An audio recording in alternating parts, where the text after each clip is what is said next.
NEET प्रवेशिका परीक्षा फल छात्र स्वयं स्वागत कर और सुब्रत साहानी तारका उज्जवल।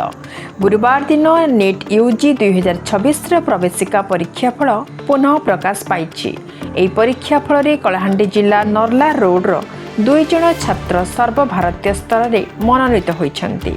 नर्ला रोड हाईस्कल राष्ट्रपति पुरस्कार प्राप्त सुनामधन्य विज्ञान शिक्षक संतोष कुमार करंग पुओ स्वयं स्वागत कर और लखटा खमन प्राथमिक विद्यालयर शिक्षक शरद चंद्र साहानी पुओ सुब्रत साहानी एही 2 छात्र डाक्तरी पाठ पढ़ाई कठिन परिश्रम कर प्रवेशिका परीक्षा देथिले और सफलता हासिल करछंती।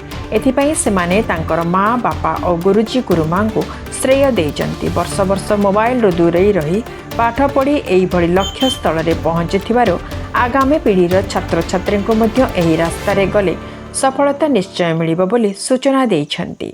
जगतराम साहू को रिपोर्ट साधना डिजिटल।